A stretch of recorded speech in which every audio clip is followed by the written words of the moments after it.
O podcast que você ouve agora é uma produção da Central 3. Você gosta dessa porra aqui? Então, se você puder, quiser e der, pinga um no nosso Apoia-se, Patreon, Orelo ou no Pix medoedelirioembrasilha@gmail.com. Faça um Pix! Tá, mas agora bora pra abertura. Tarcísio chato criticou indiretamente a proposta do governo federal para isentar do imposto de renda quem ganha até R$5.000. Você é um imbecil, seu otário! Porque assim, a gente está vendo de fato uma antecipação na campanha e um governo federal movido pela pauta eleitoral, e isso tem um determinado risco, né? O risco é da gente tomar decisões que são erradas. E eu vejo algumas decisões que estão sendo tomadas com muita preocupação. Vai custar caro para o Brasil, né? Quando você, por exemplo, abre mão de uma base de pagantes relevantes, quando você, por exemplo, abre mão de uma base de pagantes relevantes, quando você troca e aí resolve fazer o seguinte: eu vou abrir mão dessa base, que é o que todos os países fazem, e eu vou apostar em outra coisa. Eu vou tributar capital, eu vou tributar o estoque de capital. Cuidado! Ou seja, eu vou destruir poupança e vou impedir o investimento. Ou seja, eu vou destruir poupança e vou impedir o investimento. The truth about trickle-down economics is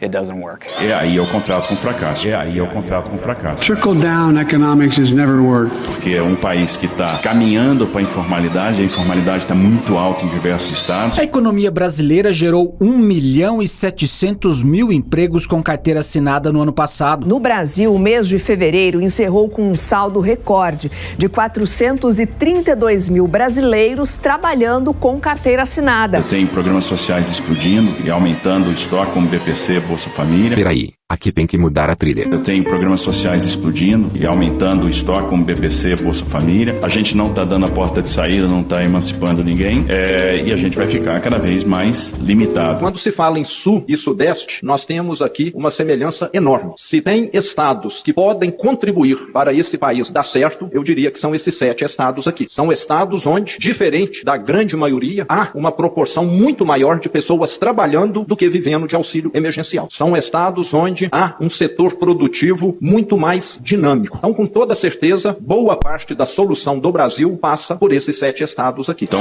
a gente está tomando decisões erradas e vão fazer com que a gente flerte lá na frente com superinflação e com superendividamento. Não existe nem risco de superinflação nem de superendividamento pelo caminho, pelos números que estão aí. O bom e velho terrorismo econômico! Mas eu quero... Fala logo, porra. O senhor não está tratando da eleição. Técnico. Porra nenhuma, rapaz! Só os outros estão tratando. O senhor está tratando de quê? O senhor falando aí está tratando de quê? Pirocas, tá ok? Como é que é? A isenção do IR abre mão de uma base importante de pagantes. O senhor está defendendo imposto de renda para quem ganha até 5 mil? É que o de cima sobe e o de baixo desce. É isso? O senhor tá chamando a taxação de dividendos no Brasil de destruição de poupança? Você é maluco, é? Ou você é idiota? A taxação de dividendos? É sério isso? Eu sou bolsonarista, vou continuar sendo bolsonarista. É sério que o senhor está defendendo que quem ganha R$8.000 pague 27,5% de imposto de renda e quem ganha 600 mil por ano, 1.200.000 por ano, acabe pagando na prática, em razão dessa história de dividendos, 4,5%, 5%? O mercado, claro, já escolheu Tarcísio como seu candidato. Para 48% dos economistas e gestores do mercado financeiro, o atual governador de São Paulo, Tarcísio de Freitas, vai ser o principal líder da oposição ao governo Lula. É o que diz a pesquisa O que Pensa o Mercado Financeiro, da Genial Quest, divulgada hoje. O ex-presidente Bolsonaro vem logo em seguida na preferência de 34%. Bolsonaro, a direita, não o quer como candidato. O candidato dela chama-se Tarcísio. A elite de São Paulo já o abraçou. Uma pesquisa divulgada pela Genial Quest questionou a integrantes do mercado financeiro quem Jair Bolsonaro deveria apoiar nas eleições de 2026. Tarcísio de Freitas é um forte candidato. Para 74% dos entrevistados, o ex-presidente deveria apoiar o governador de São Paulo na próxima disputa ao Palácio do Planalto, caso permaneça inelegível. Para 19%, o candidato que deveria ser apoiado é o governador de Minas Gerais, Romeu Zema. Puta que pariu! Quando você, por exemplo, abre mão de uma base de pagantes relevantes, quando você, por exemplo, abre mão de uma base de pagantes relevantes... Teu cu! Destruição de poupança? Tá havendo um aumento da formalidade. O trabalho formal cresceu muito nesses 2 anos e houve uma explosão de informalidade com a reforma trabalhista. Bem que eu pedi uma pastilha. Medo em Brasília. Vocês percebem a loucura? Legal. Olá, bem-vindos ao Medo e Delírio em Brasília com as últimas notícias do que restou do Brasil. Bom dia, boa tarde, boa noite. Bom dia, porra.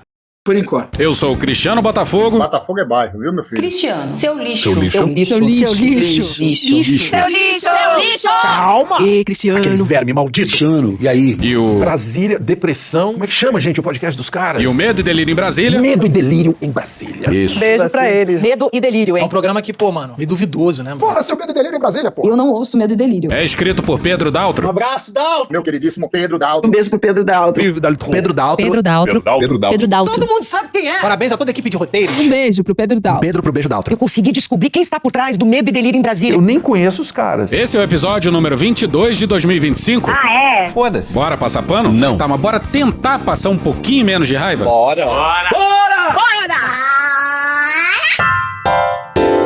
Os votos de Vossas Excelências, parte 2. Na sessão da tarde. Estamos de volta, senhoras e senhores.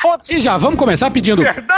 Porque eu anunciei que não ia interferir no voto do Xandão quando ele mostra os vídeos lá de violência no dia 8. Mas, pô, aí me vem o Alexandre de Moraes e fica falando bomba. Pô, é irresistível. Aqui, no dia véspera de Natal, a bomba, o caminhão bomba, que colocaram uma bomba.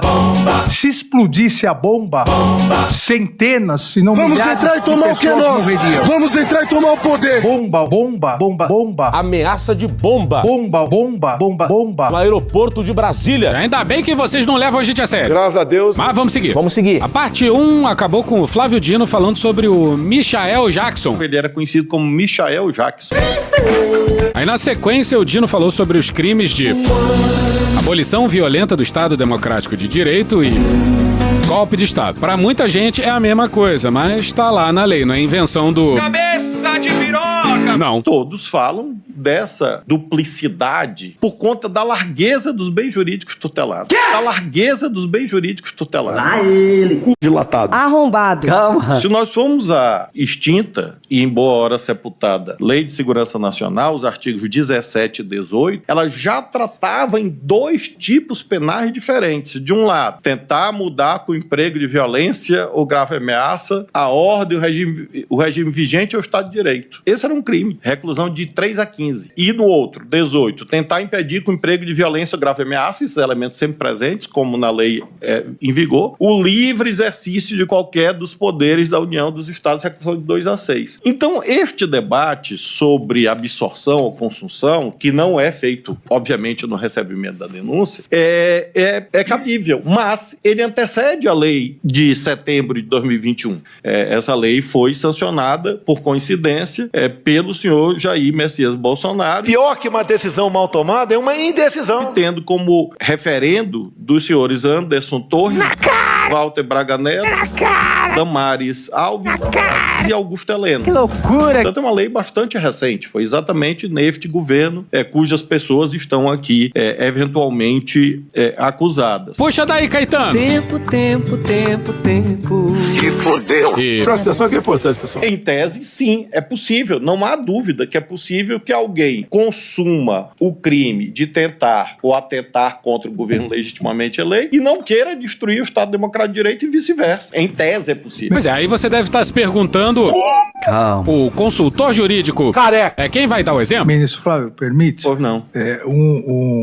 Um exemplo ocorreu mundialmente na Polônia, quando o presidente, o Congresso, o parlamento polonês atentaram contra o Tribunal Constitucional polonês, fazendo algo, qualquer semelhança é mera coincidência, que foi feito aqui com o AI-2, de mudar a composição da corte. Lá alteraram de 70 para 65 anos, retroativamente retiraram os 5 juízes que eram contrários às medidas inconstitucionais. Isso é um atentado contra um dos poderes, mas não é um golpe de Estado. Não é porque os poderes políticos continuam. Curioso. Eu, por exemplo, estava pronto para sair em 2016, aos 70. Veio a PEC da Bengala para 75. E aí se disse à época que seria para evitar que a presidente Dilma indicasse candidatos para o Supremo. A PEC da Bengala, o que ela fez? Ela aumentou de 70 para 75 anos a idade da aposentadoria compulsória. Foi na época da Dilma, para impedir que ela nomeasse mais 2 pessoas, porque o Supremo já estava tomado pelo PT. Então foi, na época, uma medida importantíssima. Só que agora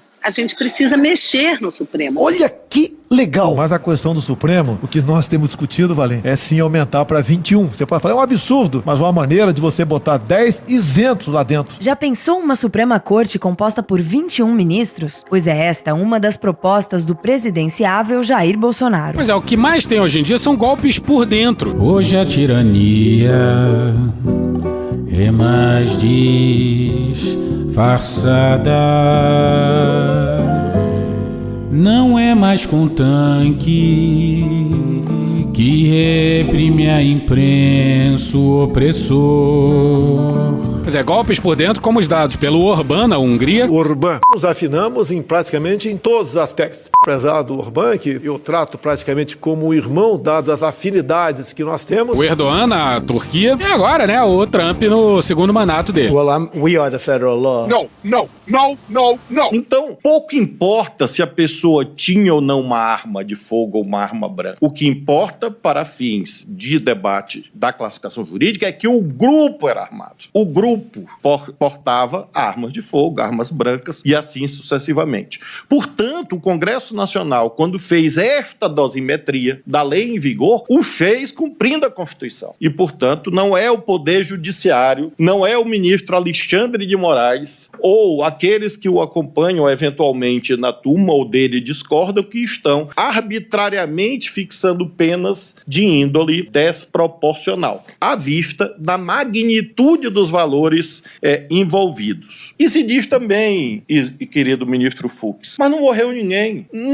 No dia 1º de abril de 64, também não morreu ninguém. Mas centenas e milhares morreram depois. Golpe de Estado mata. Golpe de Estado mata. Não importa se isto é no dia, no mês seguinte ou alguns anos depois. Pois é, na mosca. E não morreu ninguém por um acaso, porque ali no dia 8 podia ter morrido e porque o golpe deu errado. Chame de delírio, do que quiser, mas ao invadir os 3 poderes ali, o Congresso, etc e tal, o pessoal achou que estava tomando poder. Essa era a intenção deles. O pessoal mais inocente que estava lá no dia 8 estava na esperança de forçar uma GLO pro exército tomar o poder. Vimos isto agora, porque a arte é fonte do direito também, bem sabemos, nas telas, pela pena de um lado de Marcelo Rubens Paiva, de outro pela genialidade de Walter Salles, Fernanda Torres e outros tantos que orgulham a cultura brasileira. Fonte do direito, o que eles estão mostrando ali? Remarcando o caráter permanente e hediondo do desaparecimento de pessoas, de tortura, de assassinatos que derivam de quê? De um golpe de Estado. Então, aqueles que nos anos 20 e 30 do século XX normalizaram a chegada de Mussolini e Hitler ao poder, dizendo, este é um processo normal, certamente se arrependeram quando viram as consequências nos odientos campos de concentração, vitimando o povo judeu e outras tantas minorias na Europa. Você vai o quê? Defender em abstrato os princípios do Estado Democrático de Direito? De jeito nenhum. Quem defende em abstrato, depois engole o Hitler, certo? Portanto, golpe de Estado é coisa séria. É falsa a ideia de que uma tentativa de golpe de Estado, porque não resultou em mortes naquele dia, é uma infração penal de menor potencial ofensivo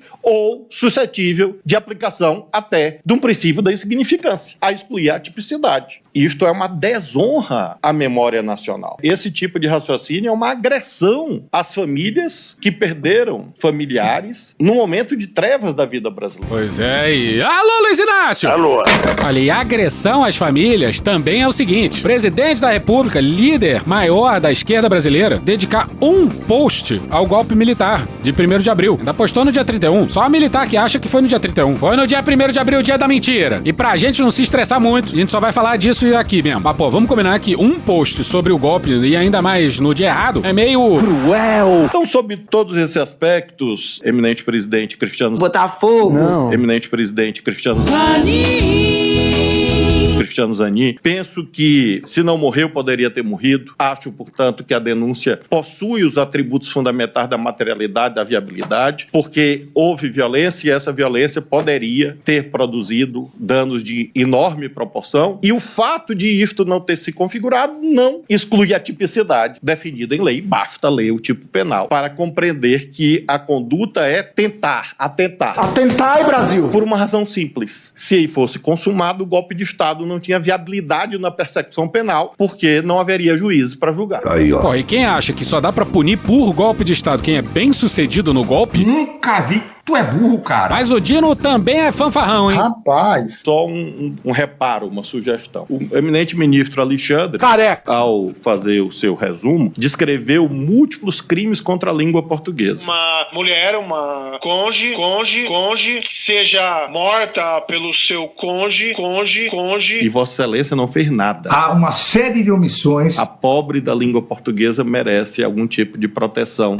Careca. Vossa Excelência então acompanha o relator para receber na íntegra a denúncia. Nos exatos termos do voto do eminente relator. Pois não. Como vota o ministro Luiz Fux? Luiz Fux, ministro. Pois é, aí o Doutor Luiz, foda-se. fala do 7 de setembro de 2021. E, efetivamente, eu enfrentei o dia em que tinham 800 mil pessoas na Praça dos Três Poderes.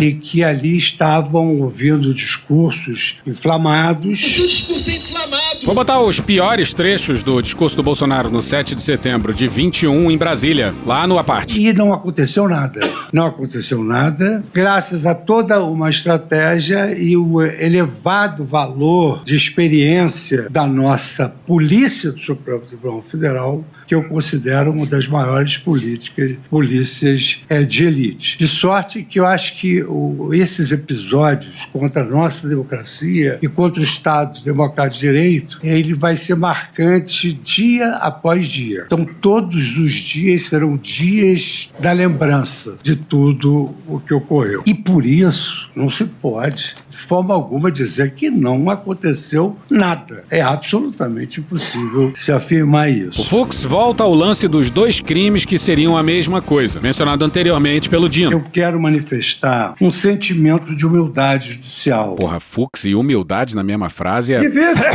E exatamente que me surgiu aqui com a fala do ministro deu branco. Flávio Dino. É verdade que as penas são tratadas na lei e pela eminência dos bens jurídicos protegidos, democracia, Estado democrático, tudo isso efetivamente leva o legislador a ter uma grande preocupação para que nós não tenhamos a indiferença com relação ao nosso período passado, em que, por exemplo, um grande penalista, que foi o professor Heleno Fragoso, ele entrava dentro da sala de aula e dizia: boa noite, pessoal do DOPS, boa noite, pessoal do SNI, os senhores estão trabalhando, eu também estou, vamos começar a aula. Então era assim, porque estavam infiltrados entre os alunos. Eu conheci muito bem isso. Pessoal do Serviço Nacional de... Inteligência. Devia ser muito discreto. Os antigos já diziam que a justiça era aquele sentimento do juiz. A Carta de 7 Partidas dizia: os juízes devem ser homens sensíveis, saber direito se possível. Então essa é uma realidade da nossa profissão. De sorte que eu, num exercício assim de humildade judicial... Complicado. O que é complicado? Tudo isso aí, né? E aqui o ministro Alexandre de Moraes citou um caso que eu pedi vista recentemente, do caso do batom. Eu tenho, e aqui eu falo para os integrantes da minha turma, que nós temos toda a liberdade e temos toda o respeito pela independência e opinião de todos os colegas, que eu vou fazer uma revisão dessa dosimetria, porque se a dosimetria ela é inaugurada pelo legislador, a fixação da pena é do magistrado. E o magistrado o faz à luz da sua sensibilidade, do seu sentimento em relação a cada caso concreto. E o ministro Alexandre, com o seu trabalho, ele explicitou a conduta de cada uma das pessoas. E eu confesso que, em determinadas ocasiões, eu me deparo com uma pena exacerbada. E foi por essa razão, ministro Alexandre, dando uma satisfação a Vossa Excelência, que eu pedi vista do caso, desse caso, que eu quero analisar o contexto em que essa senhora se encontrava. Eu quero analisar. Eu sei que Vossa Excelência tem a sua opinião, já exteriorizou. É tipo o famoso vai tomar no cu, com todo o respeito. Nós julgamos sobre violenta emoção após a verificação da tragédia do 8 de janeiro. Eu fui ao meu ex-gabinete, que a ministra Rosa era minha vice-presidente, e vi mesa queimada, papéis queimados. Mas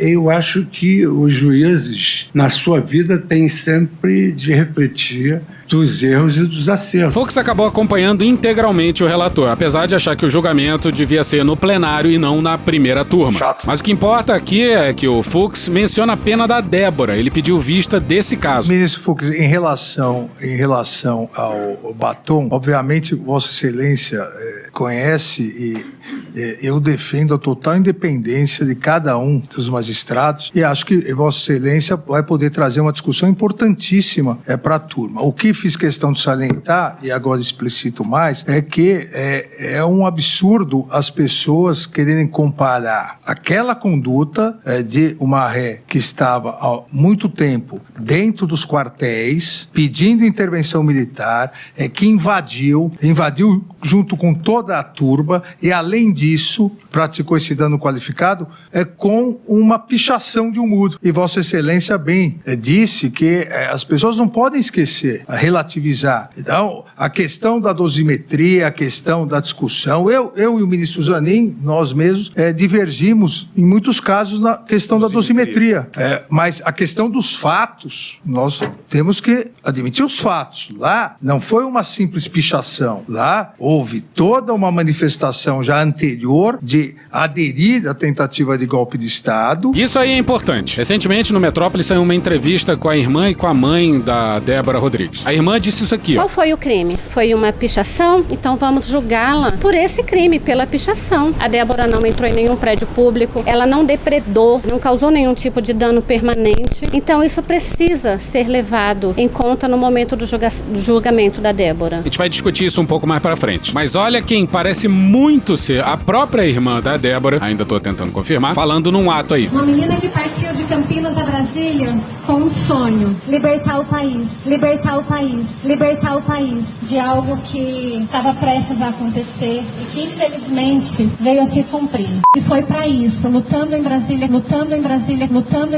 que a Débora foi lá, porque ela queria dar um país livre para os filhos dela. Não foi uma simples pichação. Lá houve toda uma manifestação já anterior de aderir à tentativa de golpe de Estado. Vamos imaginar que esses atos aí antidemocráticos tivessem tido algum efeito, né? Então eles estavam lá para que o Lula não assumisse, para destituir o STF. Vamos imaginar que isso tivesse dado certo, tá? Rolou, tomaram conta de tudo lá, aí o Lula não assumiu, sei lá, aconteceu. O que eles pediam na frente do quartel e lá, deu certo, eles conseguiram. Essa moça, o que ela contaria pra família e pros amigos? Ela diria assim, ó: eu fiz parte disso, eu estava lá lutando pelo que eu acredito e tal. Ou ela ficaria de boa e falaria: não, foi uma coisa sozinha, eu só peguei um batom e passei na estátua. Eu acho que ela contaria com orgulho de que fez parte de uma revolução, segundo ela mesma. De ficar nos acampamentos, de invadir com violência junto com os demais e pichar. A questão da dosimetria aí é uma questão a ser analisada. Então, só esse esclarecimento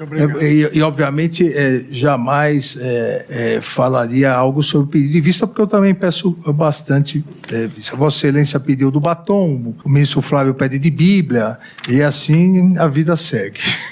É uma matéria que eu gosto. Bom, bora falar desse caso, bora falar da Débora. Porque tem uma discussão hiper legítima sobre o caso dela. Quer dizer, a gente não vai falar nada. Pessoas muito mais gabaritadas. Oi, pessoal, aqui é o Pedro Paulo Arantes do Nascimento Filho.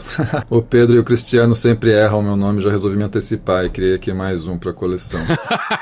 A gente já trabalhou com o Pedro, ele já mandou áudio pra gente outras vezes, e nas duas ocasiões a gente errou o nome dele. Os podcasts mais idiotas da história. Porra. Bom, sou o Pedro Arantes, professor da Unifesp. Eu escrevi o livro Rebelião dos Manés sobre o 8 de janeiro com Fernando Frias e a Maria Luísa Menezes. Pedro e o Cristiano me pediram para comentar o julgamento da Débora Rodrigues dos Santos, a cabeleireira, mãe dos 2 filhos, que foi presa no 8 de janeiro por ter pintado de batom a estátua do STF, perdeu o mané, citando a frase do Barroso, né, que é mote inclusive do nosso livro. Perdeu o mané, não a mola. Tá todo mundo acompanhando o caso dela. Ela foi, tá agora, enfim, processo no STF com uma indicação de pena de 14 anos, e o campo progressista, nós contra a anistia, antes de comemorar apenas como essa, também temos que ficar atentos a esses e outros processos que a turba do 8 de janeiro responde. Pois é, tem os grandes planejadores, Bolsonaro, Braga Neto, Heleno, etc e tal, tem os financiadores, tem a galera que tava lá pronta pra tomar o poder e sair na porrada mesmo, e tem os manés, os tios e as tias do Zap. Muita gente, inclusive, quando começou a quebradeira, ficou gritando: não quebra, não quebra. Deve ter tido muita gente que falou: falou, ih, vai dar merda e, puta, saiu correndo, foi embora. Errado não tá, porque deu merda. Mas tinha muita gente que é abduzida pelos zaps da vida. Pessoal que tá há mais de uma década recebendo desinformação pelo celular. Todo mundo tem um desses na família, hein? Bom, quase todo mundo. Claro, tem uma distância entre ser um tiozão do zap e participar de um golpe de Estado. Mesmo que minimamente, mesmo que de forma lateral. Mas o que não dá é pra fuder os manés com penas duras e deixar os responsáveis ilesos. E agora, alguns desses responsáveis se tornaram réus, mas falta gente, hein? Pra caralho. Punitivismo geral, desmesurado, não favorece o nosso campo nem a nossa causa. Ao contrário, favorece a turma que quer anistia geral, tanto pros manés quanto pros malandros. Pois é, punitivismo desmensurado pro Jair e pros seus generais, vai lá. Porra, não tem como não ter punitivismo depois do que fizeram. Depois do que fizeram na pandemia, principalmente. Não tem. Não dá pra acontecer o que aconteceu e não acontecer nada. Faz algum sentido pra você isso? Pois bem. Por isso é importante que nós fiquemos atentos e defendamos processos bem instruídos, com julgamentos e penas justas. A gente escreveu sobre isso lá no livro, sobre esse punitivismo do STF, que está sendo pouco criterioso, né? E que pode inclusive ampliar o punitivismo em geral contra a sociedade civil, contra qualquer forma de protesto e rebelião, seja ele golpista ou não. Então, fiquemos atentos, porque estamos abrindo um precedente em relação à defesa, né, desses acusados. Quem começa a ler os processos, nós lemos diversos desses processos, 3 deles a gente discute amplamente no livro, tem uma instrução precária, uma dosimetria de pena bastante contestável, condenações que não distinguem quem foi de fato ali a liderança, quem orquestrou o 8 de janeiro, quem financiou e quem era a turba que estava lá, muita gente sem entendimento pleno do que estava fazendo. Esse pessoal levou também uma lavagem cerebral nesses últimos anos, né? A gente discute, por exemplo, o caso do Aécio Lúcio Costa, o primeiro condenado, até o nome premonitório, né? Porque o Aécio Neves foi o primeiro a contestar as urnas na eleição da Dilma e o Lúcio Costa foi o urbanista de Brasília. O Aécio Lúcio Costa, ele era um pacato funcionário da Companhia de Águas aqui de São Paulo, a Sabesp. Amigos da Sabesp, quem não acreditou, tamo aí, tamo aqui. Quem não acreditou, tamo aí, tamo aqui, tamo aí, tamo aqui, tamo aqui. Quem não acreditou, tamo aí, tamo aqui. Quem não acreditou, tamo aí, tamo aqui, tamo aí, tamo aqui, tamo aqui. Quem não acreditou, também estou aqui pra vocês. Porra, caralho, porra, caralho, porra, caralho, porra, caralho, porra. Marcelão, tamo aqui. Marcelão, tamo aqui. Marcelão, tamo aqui. Marcelão, tamo aqui. Vai dar certo. Vai dar certo. Vai dar certo. Deu errado. Não desistam. Saiam às ruas. Não desistam. Saiam às ruas. Porra. Caralho. Porra. Caralho. Porra. Porra. Caralho. Porra. Caralho. Marcelão. Caralho. Enfia um pastelão no cu. Marcelão. Caralho. Enfia um pastelão no cu. Isso é um passeio pacífico, presidente. Caralho. Porra. Isso é um passeio pacífico. Enfia um pastelão no cu. Marcelão. Caramba, os caras cagam tanto no Brasil que eu acho que vou cagar lá dentro do cinema. Os caras cagam tanto no Brasil que eu acho que vou cagar lá dentro do cinema. Eu acho que vou cagar. Acho que vou cagar. O Aécio Lúcio Costa, ele era um pacato funcionário da Companhia de Águas aqui de São Paulo, a Sabesp, mas ele acreditava em reptilianos, ele acreditava que ali Hillary Clinton era uma holografia e coisas do gênero. Discutimos também o caso de um outro rapaz condenado, também a 17 anos, que era um entregador em uma cidade no interior do Paraná, estava com a mulher grávida, ele estava lá no 8 de janeiro acreditando que o Brasil ia sofreu uma invasão da Venezuela. Então esse pessoal todo estava vivendo um sistema de crenças conspiratórias, delirantes. Eles também são vítimas do bolsonarismo. A gente precisa entender. Não são todos plenamente golpistas conscientes e atuantes no 8 de janeiro. Tem um episódio nosso lá de 21 de setembro de 2021. O título é Dia 996, ONU e ARG, ou ARG. O primeiro tópico era sobre o Bolsonaro na ONU. Bolsonaro fez história na ONU. Porque ele... Deixa eu completar, cara. O segundo era sobre a ARG, Alternate Reality Game, um jogo de realidade alternativa. Esse pessoal vive num jogo de realidade alternativa. Tem até sigla, ARG, Alternate Reality Games. Alternative facts. Jogos de realidade alternativa não é coisa nova, mas a forma como eles invadiram o debate político é novo. Muita gente escreveu sobre a relação entre esses jogos e o QAnon, essa direita digital republicana lá nos Estados Unidos, que infelizmente se espalhou pelo mundo. O que vai a seguir vem de um fio de Twitter lá de 2020, do Seth Abramson, um teórico do mundo digital e escritor de livros sobre espionagem e inteligência. QAnon é um ARG, um Alternate Reality Game. Ele foi criado assim e é gerenciado dessa forma. Os QAnoners estão jogando um ARG e se recusam a parar de jogar, exatamente porque os jogos transrealistas podem ser perigosos. Você pode esquecer o que é um jogo e o que é realidade. QAnoners estão perdidos em um jogo perigoso. Jumanji. Isso importa porque Trump e seus agentes pretendem expandir a gamificação da realidade para além dos limites da mitologia ARG do QAnon. Agora eles estão transformando a busca por evidências de fraude eleitoral em um jogo de transrealidade com sua própria mitologia. Tudo isso é perigoso. Quando pensamos na extrema-direita como um espaço de notícias falsas, de fake news, em vez de gamificação da realidade, aceitamos falsamente a noção de que os trumpistas estão interessados em notícias? Eles não estão. É óbvio que não. Eles estão interessados em escapismo sob medida e em redefinir a realidade como uma mitologia com a qual possam conviver. Quando definimos erroneamente uma pessoa simplesmente como alguém que consome notícias indiscriminadamente, em vez de considerá-lo um LARPer ou um live-action role player, avaliamos erroneamente suas características e modelamos erroneamente seu comportamento. O próprio Trump é um alternate reality game. I have the most loyal people. Did you ever see that? Where I could stand in the middle of Fifth Avenue and shoot somebody and I wouldn't lose any voters, okay? E as pessoas gostam demais do jogo pra parar. Pois é, vamos botar pra fuder com quem tem mais é que se fuder. Tem que se fuder, acabou. Mas tem uma galera que foi cognitivamente sequestrada. E isso precisa ser considerado. No caso da Débora, não tem no processo dela nenhuma outra prova além do batom na estátua. Leiam o processo, o PDF está disponível na rede. Não tem acompanhamento no processo de outras provas, como a ação dela nas redes sociais, se ela era de fato uma incitadora ou não, se ela estava participando da organização do 8 de janeiro ou não. Não tem análise do celular, dizem que ela apagou os dados do celular, mas é fácil recuperar esses dados de celulares, qualquer sistema restitui isso com autorização judicial e policial. Não tem análise do circuito de TV dos palácios que mostram se ela esteve dentro dos prédios destruindo tudo. Enfim, é preciso distinguir quem estava ali na turba, na massa, às vezes não plenamente consciente do que estava acontecendo, de quem era incitador, de quem tinha reais contribuições para o acontecimento do 8 de janeiro. Ela chegou na véspera, pagou R$50 por um ônibus que estava saindo de Campinas e também não tem nenhuma investigação sobre quem financiou o ônibus, quem fez a convocação. Enfim, além disso, a gente discute no livro,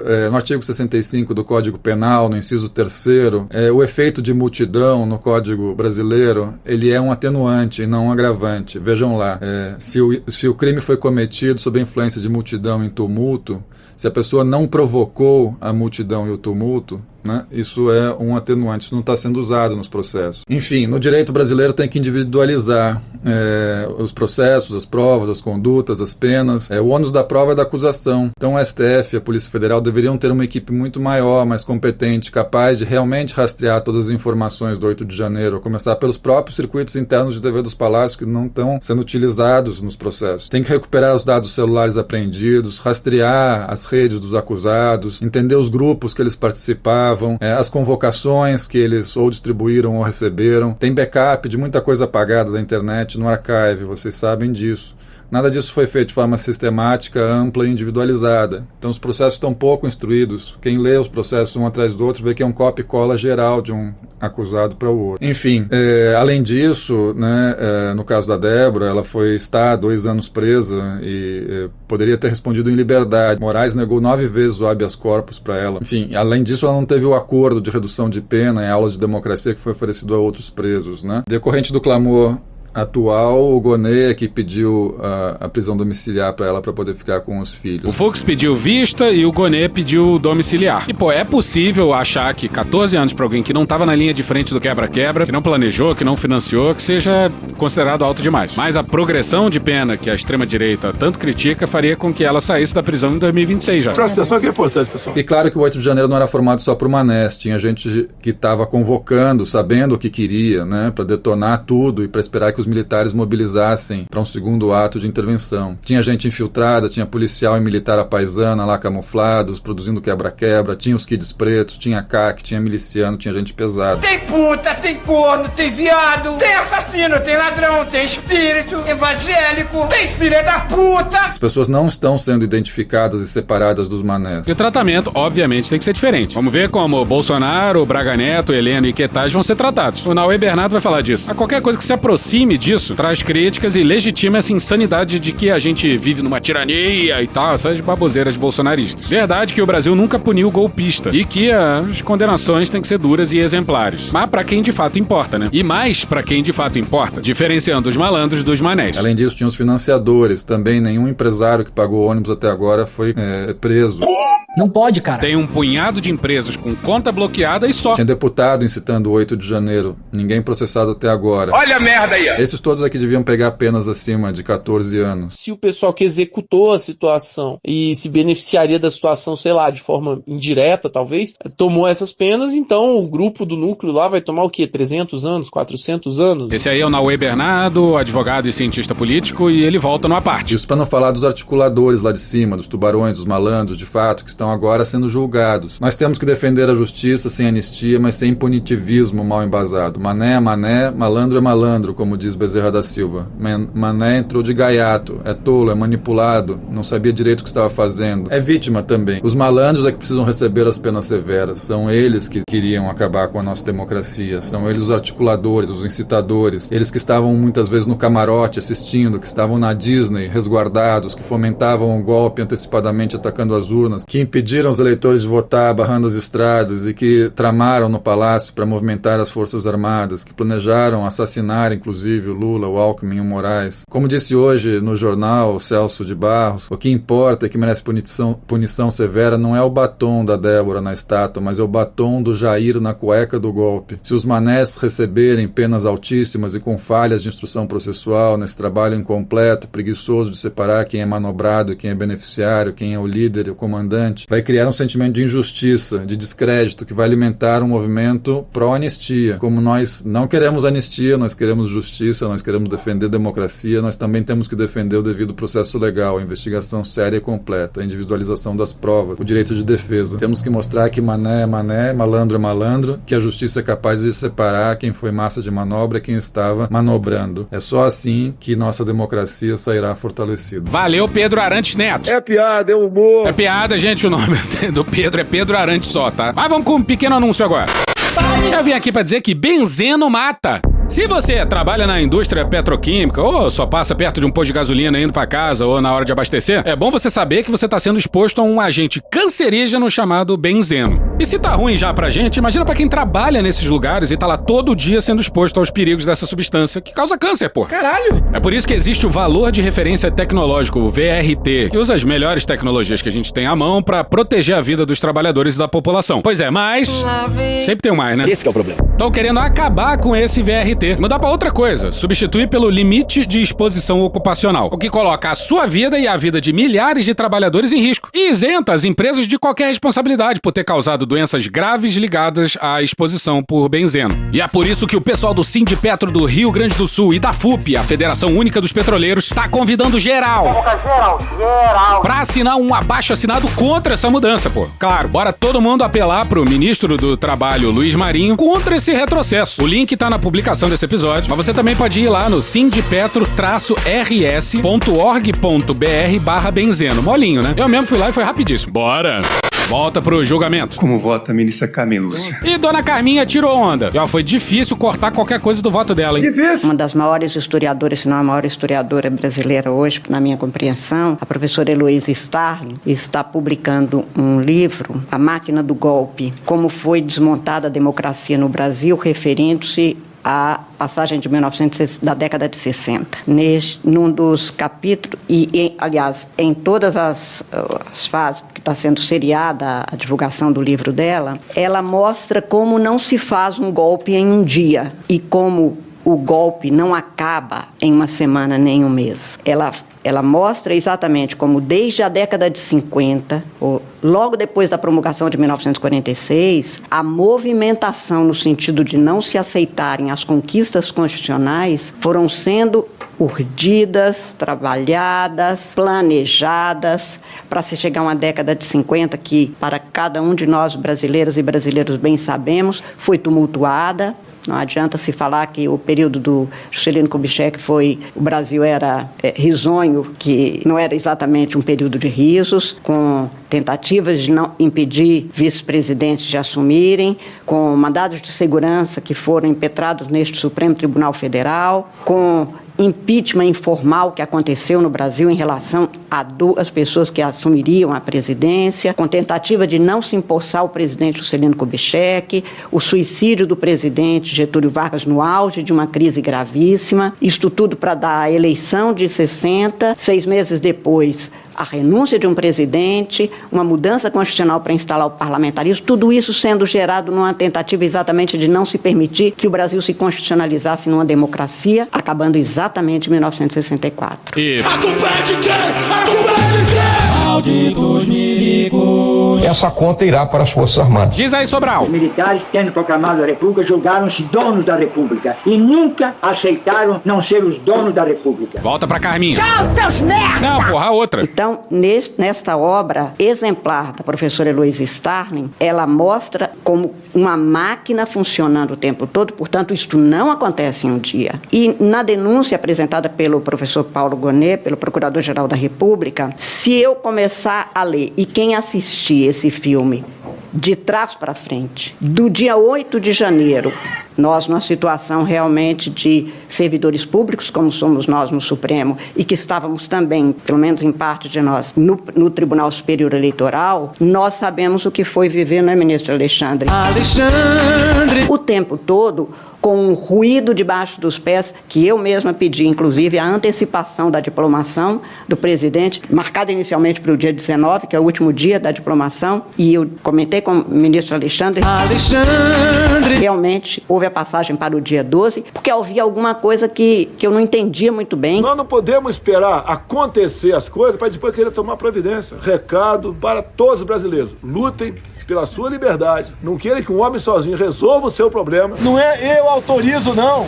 É o que eu posso fazer pela minha pátria. Esse, Braga Neto, é o nosso exército. Vocês não percam a fé. Que as pessoas não entendiam, mas que não pareciam que estava todo mundo acolhendo tranquilamente, embora não houvesse nada formalizado. Porque não se formaliza golpe, porque não se planeja as escâncaras, embora houvesse uma sucessão de atos e fatos que são descritos na passagem. Então, se eu desenrolar do dia 8 para trás, pessoas por acaso vieram mesmo para uma festa da Selma, desceram na mesma hora, chegaram no mesmo dia. Na véspera, no sábado, a ministra Rosa Weber, menina Rosa, que estava aqui na presidência, disse que estava muitíssimo preocupada, telefonando sem parar para as autoridades, porque se preocupava com a chegada de caminhões e de ônibus chegando num domingo do início do mês de janeiro, em Brasília, e indo exatamente para o mesmo lugar. Olha essa matéria da Jovem Pan, às 10 horas da manhã. E vários manifestantes estão em Brasília, capital federal, para protestar contra o processo eleitoral. A concentração está sendo no QG militar, no QG do Exército, onde apoiadores, do ex-presidente Jair Bolsonaro se concentram desde o final do mês de outubro, Há uma grande mobilização, há um grande acampamento no setor militar urbano aqui de Brasília. Vários ônibus estão chegando à capital federal. Desde ontem a gente já viu uma movimentação grande de ônibus. A expectativa é de que hoje também cheguem outros ônibus com manifestantes. E nas redes, nos grupos de mensagem, os manifestantes estão dizendo o seguinte, que aqui na Esplanada dos Ministérios a grande manifestação seria mesmo amanhã. E a expectativa é de que essa manifestação prevista para hoje e amanhã aqui no Distrito Federal ganhe força nas próximas horas, porque a Polícia Rodoviária Federal tem anotado, tem monitorado um grande número, principalmente de ônibus que estão chegando aqui em Brasília. E daí a pouco se sabe que vão descer a esplanada e algumas máquinas que estavam ali para defender saíram ao mesmo tempo do mesmo lugar. Se eu voltar um pouco antes, no período eleitoral, como foram tensos aqueles dias. Tenho tentado em várias oportunidades os ofícios que mandamos ao TSE para que possamos sentar na mesa, equipe técnica das Forças Armadas e pode ser da Polícia Federal, com outras equipes, conversar. Não grita aqui não, calma, não grita, seja educado. As tentativas de impedir eleitores de votar. Quase 10 meses depois do segundo turno das eleições, o ex-diretor-geral da Polícia Rodoviária Federal do governo Bolsonaro, Silvano Vasquez, acabou preso, segundo a PF, numa investigação pela interferência na eleição de 2022. A máquina funcionando para desacreditar o que é da confiança do cidadão e da cidadã brasileira. Eu tenho certeza que fui eleito no primeiro turno. A fraude está no TSE. Se nós não ganharmos no primeiro turno, algo de anormal aconteceu dentro do TSE. Pela singela circunstância de que é confiável, segura, rígido, correto o processo eleitoral brasileiro, a tentativa o tempo todo em praça pública, em avenidas importantes do país, reunindo pessoas para desacreditar as instituições. Não temos um sistema sólido de votação no Brasil que é passivo de fraude, sim. Sendo que a democracia vive da confiança que a sociedade tem, que é melhor viver com os outros. Você quer que eu faça o quê? Eu tenho o poder de pegar cada idoso lá e levar para um lugar? Fica aí, tá aqui uma pessoa para te tratar. É a família dele, tem que cuidar dele em primeiro lugar, rapaz. Para que a gente tenha maiores possibilidades de ter alguma segurança individual, social e cada um poder aperfeiçoar seus talentos, cumprir suas vocações e ter alguma chance de fazer da vida uma aventura com a possibilidade de cada um se fazer feliz. Isto a democracia propicia, isto a ditadura não permite. Certíssimo. E o ministro Flávio Dino vem de lembrar, se é fato que naquele dia, na frente ou dentro do Supremo, ou do Palácio do Planalto, ou do Congresso Nacional, não morreu alguém, ditadura mata. Temos ódio à ditadura, ódio e nojo. Ditadura vive da morte, não apenas da sociedade, não apenas da democracia, mas de seres humanos de carne e osso que são torturados, mutilados, assassinados toda vez que contrariar o interesse daquele que detém o poder para o seu próprio interesse. Não é para o bem público, não é para o benefício de todos. Belíssimo voto da Carminha. É coisa de computador, gente, só não é essa. E quando ela fala isso aqui... Sendo que a democracia vive da confiança que a sociedade tem, que é melhor viver com os outros. Lembrou a gente de uma pesquisa lá do começo de 22. Bora com o Megali na Band News FM lá na época. Ontem a gente falava sobre uma pesquisa do BID, do Banco Interamericano de Desenvolvimento, que mostra que o brasileiro não confia nas pessoas ao seu redor. Na comparação com os demais países da América Latina, o Brasil é o país em que as pessoas menos confiam no seu semelhante, um índice abaixo de 5%, sendo que países como México, Uruguai, Argentina, Chile oscilam ali na casa dos 20%. E a gente falava sobre como isso é ruim para o país, né? Porque se você não confia em ninguém, você não vai confiar nas políticas públicas do governo, você não vai confiar nos cientistas quando eles falam sobre a importância da vacinação ou que você não tome remédios que não funcionam, você não vai confiar no seu vizinho, você sempre vai achar que tem alguém passando a perna em você e, portanto, será uma forma de sobrevivência você passar a perna primeiro no outro. É o caos, né? E o Brasil tá numa posição muito ruim. Pois é, o buraco é muito, muito fundo. Volta com a Carmen Lúcia. Aqui, o Estado juiz cumpre o dever, que não é subjetivo, que não é discricionário, de receber e permitir que isso seja investigado, esclarecido, para que, mais uma vez, o Brasil não tenha uma tentativa de golpe de Estado, como nós já tivemos golpes de Estado, 37, 64, e que nada se faça e, portanto, depois, esta máquina de desmontar a democracia continue a reverberar, continue a atuar, num primeiro momento mais quieto, depois ela começa a fazer ruído, depois ela explode, como estão em alguns documentos, referências feitas. A transição brasileira e o decreto da anistia, que modula a transição brasileira, criaram essa situação. A gente sabe o que é esse papo de anistia, de transições por cima, de jogar para baixo do tapete as feridas nacionais, o que isso já deixou de marca na história brasileira. Esse é o país da lei da anistia, sabe? É o país que não quer olhar para o histórico de autoritarismo, de racismo, de misoginia, de violência, de autoritarismo, de golpismo, de elitismo. Os torturadores da ditadura militar nunca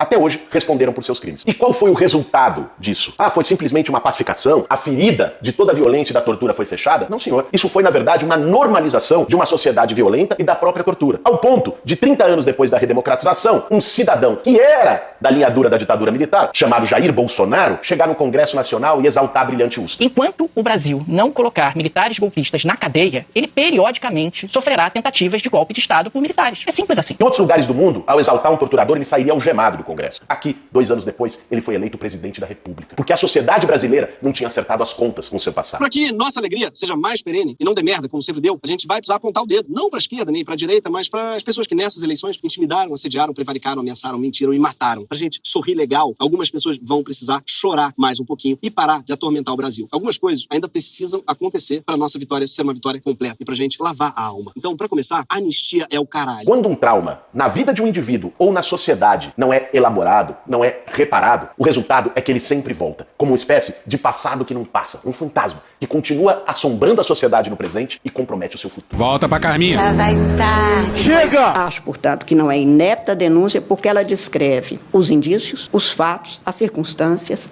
hora, dia, documentos que, em princípio, são atribuídos a um a outro e que vai se verificar esta concatenação. Se ela existe, como existe, quais os tipos penais que incidem, que foram aqui denunciados, objetos da denúncia, e não se há de dizer que foi sem violência, a violência aconteceu e não foi ocasional, nem foi algo precário, que houve uma coincidência naqueles dias de sábado à noite e de domingo durante o dia. Um desapareceu, o outro viajou, o outro estava dormindo, por isso que não atendeu a presidente do Supremo Tribunal Federal, que ligava insistentemente querendo mais segurança para o prédio do Supremo. A Melussa tá provavelmente se referindo ao ibanês. E, digamos que o ibanês não tinha como atender as ligações naquele dia 8, pelo que se escutou por aí. Alguém planejou, alguém tentou, alguém entrou, alguém executou. Nós precisamos saber isso. É preciso que o Brasil conheça, que o Brasil saiba o que aconteceu e quem praticou o crime tem que pagar pelo crime cometido. Pois é, simples assim, né? Beijo, Carmen. Bora agora com o... que é o presidente da primeira turma. Há, sim, uma série de elementos aqui a amparar a denúncia que estamos aqui a analisar. Falou sobre os 2 crimes concorrentes. Eu acho importante também registrar, eminentes ministros, eu sei que são bacharéis, diplomatas, que o Código Penal prevê o Instituto do Concurso de Pessoas. Então, o artigo 29 diz: quem, de qualquer modo, concorre para o crime, incide nas penas a eles combinadas. Então, o que significa isso? Que não necessariamente o acusado tem que ter estado no dia 8 de janeiro. Mas se ele concorreu de alguma forma para que esse evento tivesse ocorrido, ele responde nos termos da lei. É o que está expresso no Código Penal. Então, ao meu ver, não adianta dizer que a pessoa não estava no dia 8 de janeiro se ela participou de uma série de atos que culminaram nesse evento que, em tese, é compatível com os delitos descritos pela Procuradoria-Geral da República na denúncia. Alô, meu povo! São 5 acusações. Todas, obviamente, que não param de pé. Mas vamos lá. Deterioração de patrimônio tombado. Como é possível isso? Para aí, tá? Para! Ou seja, eu tenho que ter quebrado alguma coisa. Não. Eu acho que ninguém tem dúvida onde eu estava no dia 8 de janeiro. Brasil, Estados Unidos, acima de tudo, Brasil acima de todos. Eu estava nos Estados Unidos, no hospital nos Estados Unidos, por coincidência. Então, para eu ser acusado e responder sobre isso, tem que ter uma imagem minha, testemunhas, de que eu estava lá na região da Praça dos Três Poderes, quebrando alguma coisa. Jair Messias Bolsonaro, você vai estar voltando para esta nação e continuar o seu governo. Ministro Dani, porque se não fosse assim, não existiria mandante de homicídio, né? Exatamente, exatamente. Ele apenas o autor material, né? Exatamente. Exatamente. Assim sendo, proclamo o resultado. A turma, por unanimidade, recebeu a denúncia oferecida pela Procuradoria-Geral da República em face de Alexandre Rodrigues Ramagem, Almir Garnier Santos, Anderson Gustavo Torres, Augusto Heleno Ribeiro Pereira, Jair Messias Bolsonaro, Mauro César Barbosa Cid, Paulo Sérgio Nogueira de Oliveira e Walter Souza Braga Neto, Alexandre Rodrigues Ramagem, Almir Garnier Santos, Anderson Gustavo Torres, Augusto Heleno Ribeiro Pereira, Jair Messias Bolsonaro, Mauro César Barbosa Cid, Paulo Sérgio Nogueira de Oliveira, Walter Souza Braga Neto. E assim terminou esse dia aí, com um bando de general tomando no cu! Eu não tô doido, não! Como diria o Eduardo, não é mais uma opinião de si, mas sim de quando isso vai ocorrer. É creu deles! Alguns falam que é setembro, agosto, novembro. Já vi alguém falando que pode ser o ano que vem. Agora, não é justo correr com o processo. Porra, foda-se, cara, cala a boca. Acelera bem, acelera. E por falar no Jair! Detalhar como foi que Jair Bolsonaro acompanhou essa sessão de ontem. Chorando depressivo. Ele, que no primeiro dia esteve presente, no segundo, nesta quarta-feira, ele decidiu fazer cocô em casa, ficar na companhia do filho mais velho, senador Flávio Bolsonaro. Não dá pra continuar, tá passando mal. De aliados antigos, como seus ex-ministros Gilson Machado. We have lots of gastronomy. O presidente chegou lá, levou uma mensagem de paz para o presidente Putin e, graças a Deus, já foram retiradas as tropas. Tomar no cu, cara. E Jorge Seife. Esporro, esporro, esporro, esporro. O local escolhido foi o gabinete do filho, que fica no 17º andar. Será que é a sala 171? Do prédio principal do Senado. Na sala privativa de Flávio, ele acompanhou a leitura dos votos dos ministros da corte, em boa parte do tempo olhando o celular. Presta atenção que é importante. Como a primeira turma do Supremo decidiu seguir o julgamento sem intervalo para o almoço, Bolsonaro e seus aliados fizeram o mesmo. Pediram comida portuguesa de um restaurante nobre de Brasília. Carapaus espanhol, mínimo 3 carapaus. No gabinete do filho, Bolsonaro se sentiu mais à vontade e inclusive tomou água no copo. Ele tem uma tremenda tendência a aderir a qualquer teoria da conspiração, né? Isso não é de hoje, porque quando ele era deputado federal ainda, ele já tinha essa mania de, quando chegava naqueles apartamentos funcionais dele em Brasília, ele ficava, por exemplo, ele evitava tomar água que estava na geladeira, que estava lá há muito tempo, ele tomava água da torneira, com medo de que alguém pudesse ter envenenado a água dele. Jura? Juro! Sem ser engarrafada, como bebeu no Supremo no dia anterior, porque tinha medo aí de envenenamento. O carro ficava parado, estacionado por muito tempo, o carro dele. Antes de entrar, ele olhava embaixo do carro para ver se não tinha uma bomba escondida lá. No começo do julgamento, com a sala ainda reservada a poucos aliados, Bolsonaro recebeu a visita de outra ex-ministra, a senadora Damares Alves. Ninguém me ofereceu um cigarro de maconha, ninguém me ofereceu um cigarro de maconha, ninguém me ofereceu um cigarro de maconha, ninguém me ofereceu um cigarro de maconha. Eduardo, por favor. Damares conduziu uma corrente de oração no gabinete durante a votação. Com o andar do julgamento e a iminência da sua condução à condição de réu, outros aliados foram se juntando a esse grupo, como Magno Malta. Ele estava anestesiado. E Márcio Bittar. Após o fim do julgamento, chegaram Marcos Rogério. Também Felipe Barros. Acontece que esse inquérito, ele corre sobre segredo de justiça. Pois é, teve um pessoal que exaltou a... Abre aspas. Coragem. Fecha aspas. Entre aspas. Entre aspas. Entre 1 milhão de aspas do ex-presidente por ter ido no primeiro dia do julgamento. Inclusive com comparações muito problemáticas com a Dilma. No segundo dia só restou... Desça daí, seu corno, desça daí. E, infelizmente, vamos com o Corno Mor, aquele neto daquele general que dizia gostar mais do cheiro de cavalo do que do cheiro de povo. Um grande estadista. Eu passei uma boa parte do programa de ontem falando sobre o julgamento do Bolsonaro e elogiando a postura corajosa e inteligente que o presidente teve em comparecer presencialmente ao Supremo Tribunal Federal para encarar os seus algozes no olho. E essa estratégia que eu tinha sugerido no X, que foi adotada pelo presidente, foi absolutamente bem sucedida. Caralho! Pois é, não é verdade. Não é verdade. Como se fosse alguma coragem ir numa corte pra que o juiz falem, não, realmente ele vira réu agora. Agora que sim, ele vai ser julgado. E no dia da sustentação oral dos advogados, por enquanto não tava valendo nada. Pô, o Paulo ainda mete que até a grande mídia se rendeu à coragem do Bolsonaro. Tomar no cu, rapaz. Totalmente drogado. Pelo amor de Deus, teve até, não leva em consideração só a Natuzaneri ou os meus relatos aqui, leva em consideração, por exemplo, um editorial do Estadão elogiando a coragem do Bolsonaro. Terrível editorialista do Estadão. Fabiano Lana, Bolsonaro evoca coragem de Dilma. Vocês são de sacanagem! hoje! Vocês viram que até ele riu, né? Bolsonaro evoca coragem de Dilma. Porra, caralho, porra. Seja como for, mas o que interessa é a coragem. Ao comparecer frente aos seus algozes. Não precisa nem discutir o assunto, não tem a mínima comparação. Julgamento da Dilma em plena ditadura. Uma foto na qual ela olha desafiando os algozes, que tentam tampar a cara. A Dilma foi torturada, caralho. Bolsonaro tá andando de jet ski, rindo por aí, comemorando aniversário. Talvez eu seja mais ativo que todos vocês.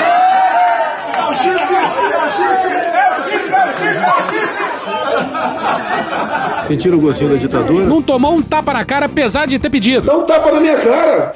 Os torturados com a pele mais lisa que a Branca de Neve. Ah, me quebraram os ossos todos. Tira um raio-x do cara e vê se tem algum calo ósseo. E quando você tem uma estratégia que é um sucesso, que te traz benefícios de imagem, etc, etc, o que você que está assistindo o Paulo Figueiredo Show faria? Você repetiria a estratégia, pois você não é o Bolsonaro. Desça daí, Paulo! Desça daí! Bolsonaro olhou e falou, deu certo, então, logo, no dia seguinte, farei o errado. E resolve não comparecer mais ao Supremo Tribunal Federal. Tá bom já. Então hoje ele foi julgado, sem estar lá para ver, ou melhor, sem estar lá para ser visto. E é muito pedir que o presidente acerte em alguma estratégia 2 dias seguidos. Maravilhoso! E se ontem a ida dele ao STF tinha tido uma repercussão e passado uma imagem de enfrentamento, coragem e liderança, é maconha essa porra! Essa mudança repentina de comportamento dá a impressão de que ele é um líder errático e que não consegue se manter fixo em uma posição. Ele não é normal, eu falo isso pra todo mundo. É o contrário do que a gente precisa. E em vez de pautar os noticiários nacionais, ele escolheu se abster e deixar que os ministros do Supremo fizessem isso. Vejam, eu falo isso e eu preciso fazer esse disclaimer porque eu falo várias vezes. Ontem ele me elogiou no Flow e eu elogio com frequência. O presidente Bolsonaro é um grande homem, é um ótimo homem, é uma ótima pessoa. Eu gosto muito pessoalmente dele. Mas, Deus do céu, como é atrapalhado nas estratégias. É engraçado. Isso é muito engraçado. Eu falo que não é à toa que a gente esteja no fundo do poço. E eu sempre bato nessa confiança bovina que as pessoas na internet ficam repetindo que tem com o presidente Bolsonaro. Confiança bovina, confiança bovina. E eu clamo pela maturidade do eleitor. Eu clamo pela maturidade das pessoas para separarem o que é um bom homem preocupado com o Brasil. Qual o principal feito do seu governo? Há pouco tempo você não via as cores verde e amarela por aí. Patriota, autêntico. A minha continência, a bandeira americana. Um símbolo de um movimento popular. Que merda. Sem o símbolo aglutinador, sem o qual esse movimento popular não teria tido forma no Brasil. Olha o tamanho da merda. Separem este homem de um homem estrategista, que não é. Eu vou falar aqui com calma para que não haja engano. Nós estamos no fundo do poço também porque Bolsonaro é um péssimo estrategista. Não seria possível existir um Alexandre de Moraes superpoderoso se não fosse pela falta de visão estratégica do presidente. A conversa mais dura que eu tive com o presidente Bolsonaro... O que é dura? A conversa terminou aborrecida. Foi quando eu o implorei para não voltar ao Brasil e ficar aqui nos Estados Unidos, em março de 23. Implorei para ele ficar. Aí ele anuncia que ia voltar pro Brasil e as pessoas, gênio, xadrez 4D, voltou para organizar a oposição. A oposição tivesse alguma organização e como se o Bolsonaro organizasse alguma coisa. E o Paulo diz que adora o Bolsonaro, hein? Imagina se não gostasse. Sentiu um pouco dessa vibe aqui, hein? O poder continua na mão deles. Quem manda no Brasil é o Zé Dirceu, pô. É o Foro de São Paulo, são as Farc, isso. É o narcotráfico e o Zé Dirceu. Aí o Paulo explica que nos Estados Unidos o Alexandre de Moraes não ia poder fazer nada contra o Bolsonaro, mesmo no governo Biden. Olha, liga pro Alan dos Santos. Babaca do caralho. Pergunta. Conhece aquele? Quer linguiça? Quer salsicha? O que acontece quando se decreta a prisão preventiva política de alguém aqui nos Estados Unidos? Nada. E essa parte é maravilhosa. Se prepara aí, hein? Por outro lado, ele teria dado palestras por todo o país. Teria ganhado um bom dinheiro. Mas qual o problema comprar com dinheiro vivo algum imóvel? Qual o problema? Bom dinheiro. Estaria muitíssimo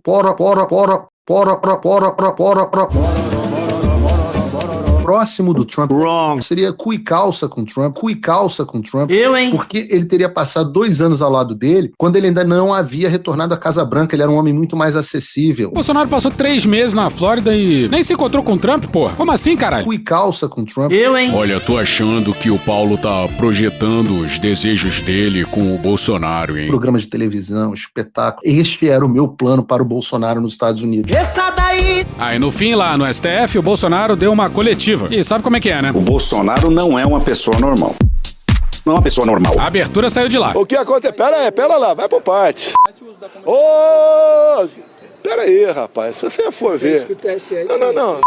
Ah, olha só. Pera aí. Não, vou responder, calma lá. Pera aí.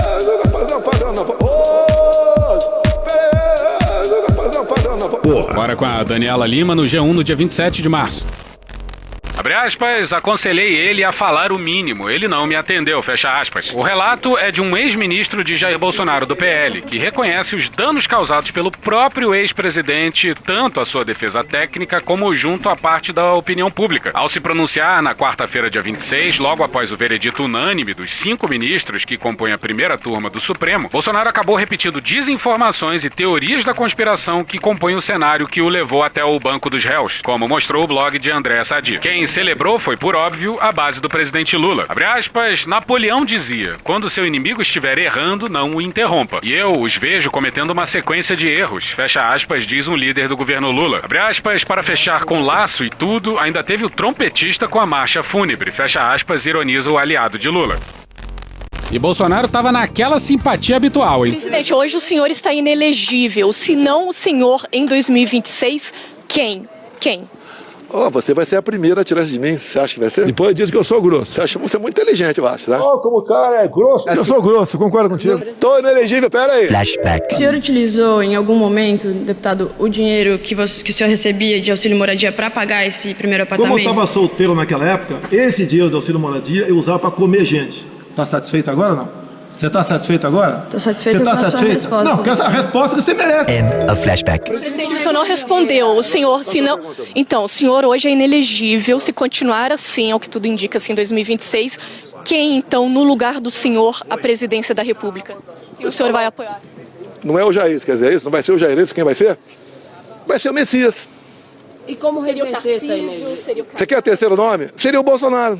Eu, o Jair, o Messias ou o Bolsonaro? Engraçadão você, hein? Gostosas gargalhadas. Se você me provar que eu fui tornado inelegível, não. Vai tomar no cu, bicho. Tá bom, né? Já deu. Tchau pra vocês, vamos comemorar, vamos celebrar. A quadra da história é uma desgraça, mas é muito importante manter a alegria, manter o bom humor e celebrar as pequenas vitórias. Imagina lá as grandes vitórias. Por anos a gente martelou aqui que essa conta irá para as Forças Armadas. Enfim, uma parte da conta, vai pra uma parte dos culpados. Podia ser melhor? Pra caralho. Mas vamos comemorar, porra. Tchau pra vocês. Vem, pianinho.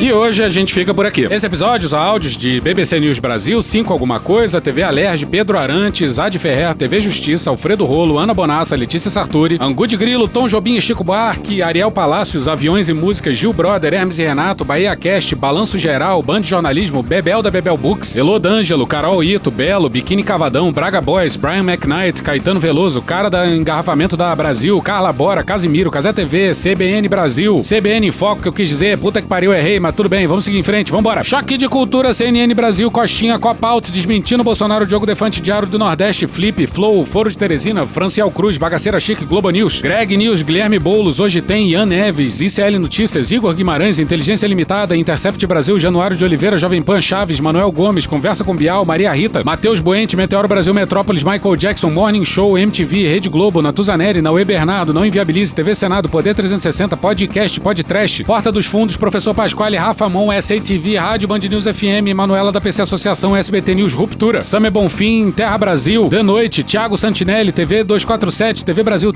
Gov, TV Câmara Distrital, TV Quase, UOL, Vanessa Rangel, WTVC News Channel 9, Xadrez Verbal e The Office. Thank you! Se quiser e puder, pinga um lá pra gente no apoia.se/Medo e Delírio, no patreon.com/Medo e Delírio em Brasília, na Orelo ou no Pix Medo e Delírio em Brasília @gmail.com. Porra, doação ao caralho, porra. Não tem nem dinheiro pra me comprar um jogo de videogame, moro, cara? Assina o nosso feed no seu agregador de podcast favorito e dá uma olhada nas nossas redes sociais. E também no loja.medoedelirioembrasilha.com.br. Eu sou o Cristiano Botafogo, o Medo e Delírio em Brasília é escrito por Pedro Daltro e produzido pelo Guilherme Gandolfi, @GuiFrodo nas redes sociais. Bora passar pano? Não. Mas bora passar menos raiva? Bora.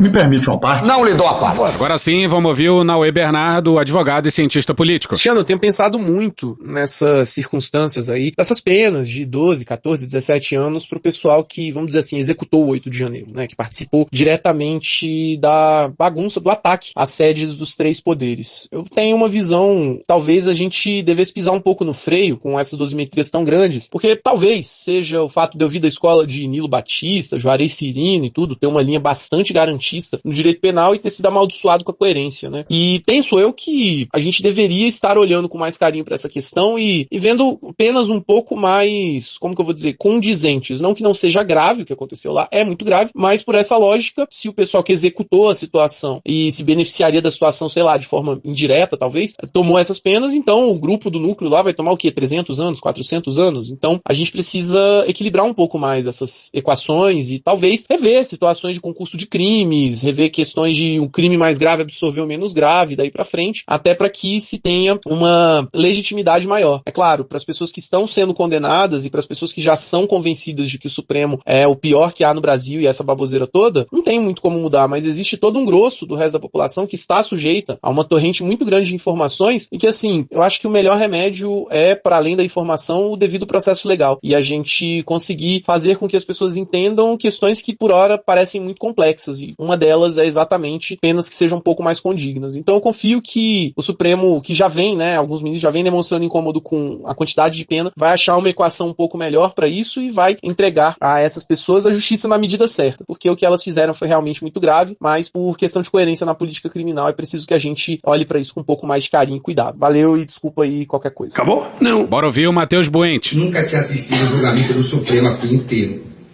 Adorei a experiência porque parece julgamento de filme. Né? Aquela mesona, todo mundo assim. Aí vem um advogado fazer, o nome é bom demais, sustentação oral. Que nome foda. Se eu fosse puta, eu botava no site acompanhado. Especialista em sustentação oral.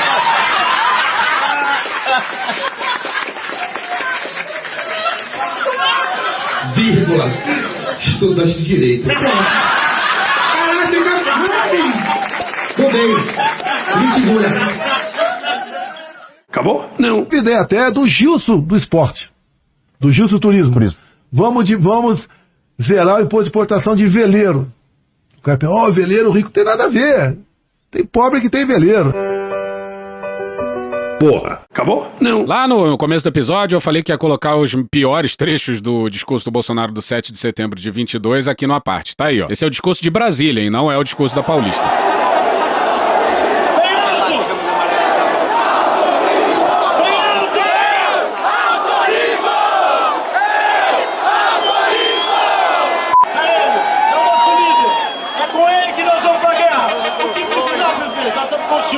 Vocês é que dão o norte para nós, todos que aqui estamos em Brasília. Durante a pré-campanha e a campanha,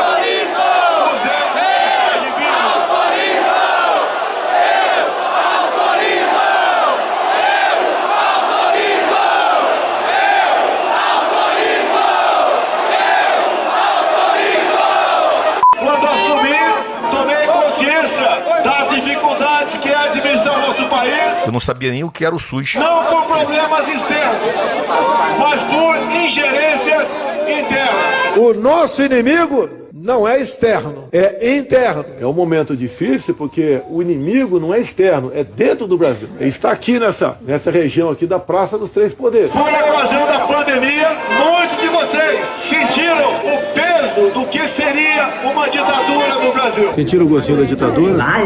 Barbaridade eles cometeram. Imaginem um desses ocupando a minha cadeira, o que não imporia a nossa população. Ou não, mais um crime eleitoral. Creio que o momento chegou.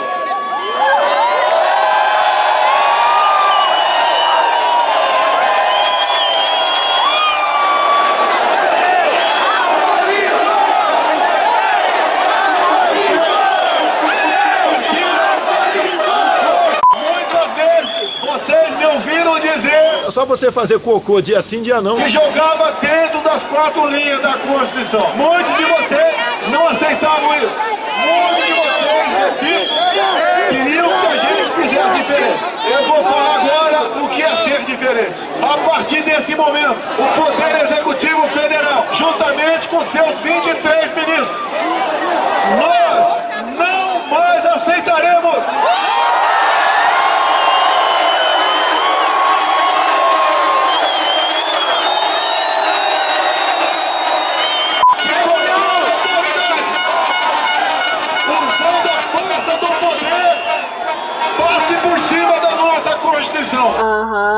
Sei. Não podemos continuar aceitando que uma pessoa específica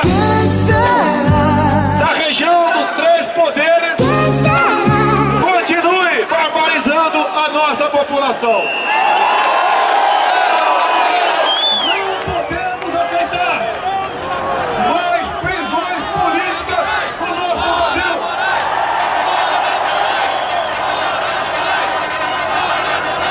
O chefe desse poder enquadra o seu, ou esse poder pode sofrer aquilo que nós não queremos. O que será, que será? É um golpe.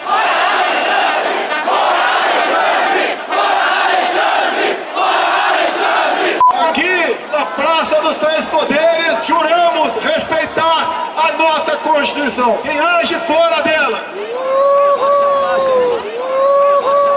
Que alegria! Se enquadra ou pede pra sair. O pênis dos machos é pequenininho. Esse ministro específico do Supremo Tribunal Federal. Eu falei a palavra China hoje de manhã? Não falei. Perdeu as condições mínimas de continuar dentro daquele tribunal. Não queremos ruptura. Não queremos brigar com poder nenhum. Não pode! Mas não podemos admitir que uma pessoa turve a nossa democracia.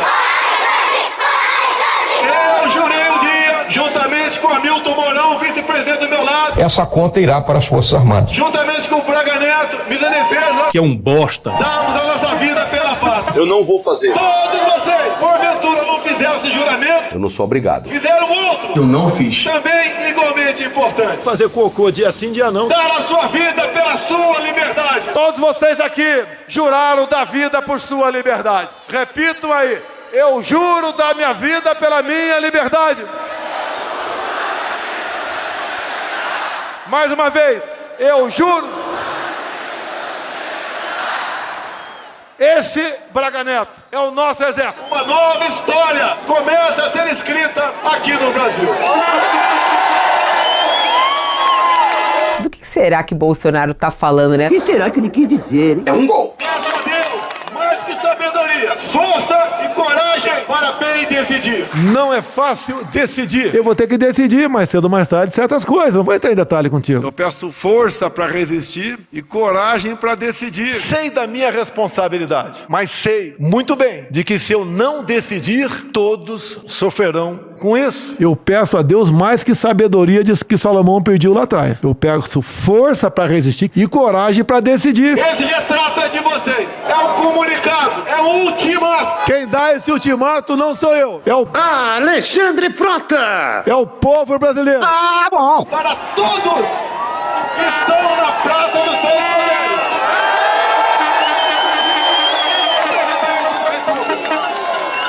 Para onde devemos ir? Cada um de nós. Não é eu autorizo, não. É o que eu posso fazer pela minha pátria. Amanhã estarei com o Conselho da República, juntamente com o ministro, juntamente com o presidente da Câmara, do Senado e do Supremo Tribunal Federal. Não tem acordo! Não tem acordo! Nós não queremos negociar nada!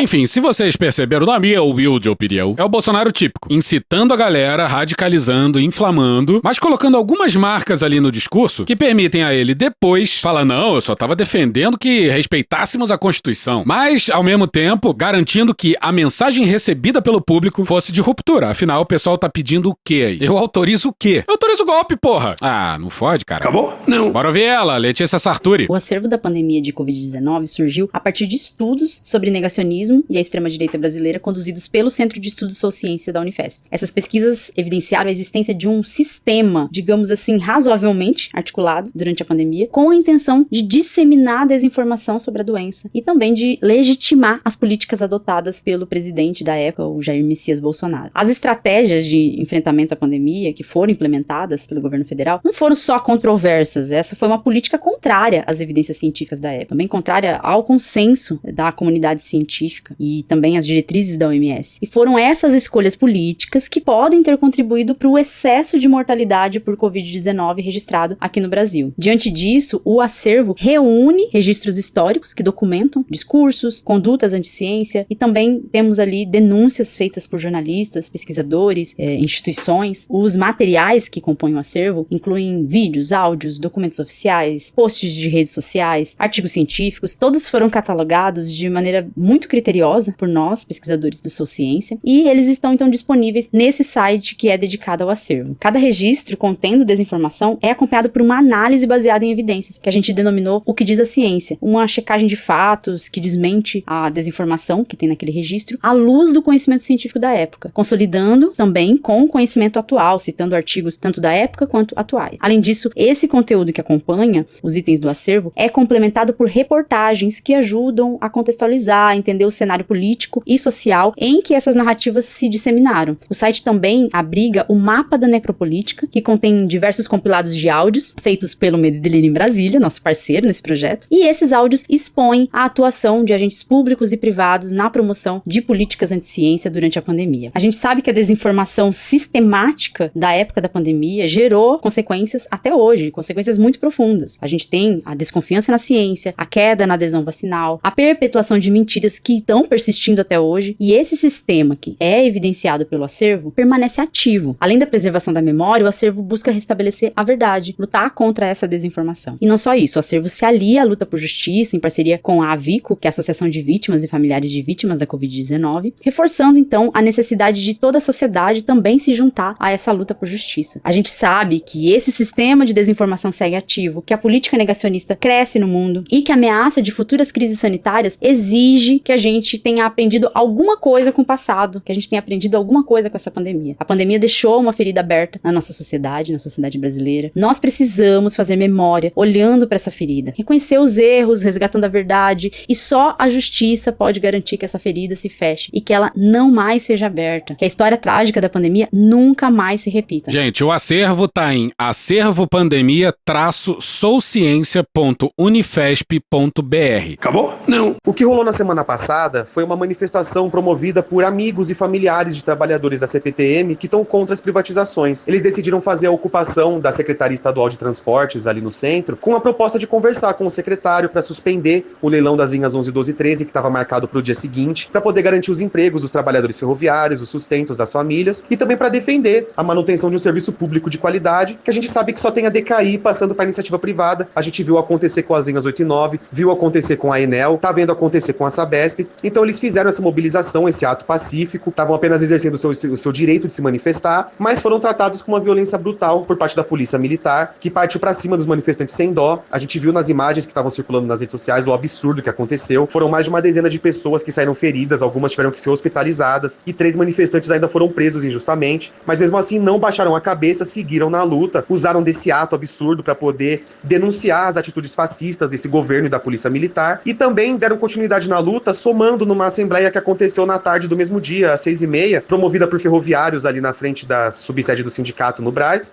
Então os manifestantes que não estavam hospitalizados apareceram para prestar mais uma vez sua solidariedade à categoria. Nessa assembleia tiveram alguns encaminhamentos, mas em suma é isso, foi uma manifestação de usuários da ferrovia, pessoas que dependem da ferrovia, que não querem ver ela ser entregue de bandeja a preço de banana para os amigos do Tarcísio. Inclusive, nessa semana, hoje na quinta-feira que eu tô gravando o áudio, aconteceu um outro ato ali na sede do sindicato dos jornalistas, perto da Consolação, na qual os ferroviários foram para agradecer a ação dos manifestantes, né, que literalmente derramaram sangue pela causa da categoria deles, e também para exigir justiça das vítimas da Polícia Militar, não só nesse ato, mas de todas as vítimas que tem, né, que a polícia tem feito ao longo desses anos. Acabou? Não. Acabou sim. Acabou? Acabou. Porra, acabou! Beijinho, sigamos com muito amor e poesia. Ouve a voz do seu períneo. A boca é um ânus da face. Varanda do pum. Lexotan não se toma na veia. Essa porra é maconha? Quando você é jovem, qualquer pessoa que tem um baseado vira seu amigo. O Bolsonaro sendo atropelado. Tô de acordo. Fazer as pessoas passarem fome. É isso. Cenoura. Mais ou menos isso. Que porra é essa aqui? É maconha essa porra? Quem fuma 200 baseados? Muita gente. Muita gente. Conversa de bêbado. Nem todo artista é maconheiro, mas todo maconheiro é um artista. Algum delírio. Presunto Parma, vamos lembrar, não é qualquer presunto? Não é proibido no Brasil transar. Antigamente as pessoas ainda coçavam a virilha, hoje nem isso coça mais. Pegue sua Toyota, empurre dentro do seu cu. Um Opalão, um Chevette, um Gol Bolinha. Vai deixar eles mijarem em cima de você? Lixo. Arrombado. Vai entrar o grosso. O grosso chegou! Ai, que dor no meu pau. Eu sou especialista em pau. É a piroca. Ela é bastante extensa. Veja a gramatura. Você não sabe como eu ficava feliz quando eu vi um trabalhador mostrar uma pica. Também entra. Cadê os machos? Eles têm um pênis. Pistolão bonito, né? Há controvérsias. Contém ovos. Não esqueça de lavar os testículos, a virilha e o ânus. 95% da população mundial faz errado a limpeza do ânus. Os galináceos têm pênis. Tem graça esse final? Não, né? Desculpa. Desculpe. Espera um pouco, querido. Espera só um minuto. Só um minutinho. Estamos esperando aí. Calma, relaxa. Pronto, tá bom. Era isso? Por regra da Marinha ou porque era o Bolsonaro presidente? Não, na verdade tem um dispositivo constitucional que diz que é vedado aos militares a ter posições políticas. E foi um período que os militares estavam bem envolvidos, né? Nessa época, animados. Pazuello estava subindo no palanque do Bolsonaro, por exemplo, e era general da ativa, como o pessoal lá do Medo e Delírio gosta de sempre lembrar, general da ativa. Mas só que assim, a gente sabe que a depender da ideologia que você defende, pode ser perigoso. Eu não queria correr esse risco, né? Acorda, vagabundo! Acorda! Obrigado, minha gente. Deus proteja a todos. Sejam felizes. Um abraço. Deus proteja a todos.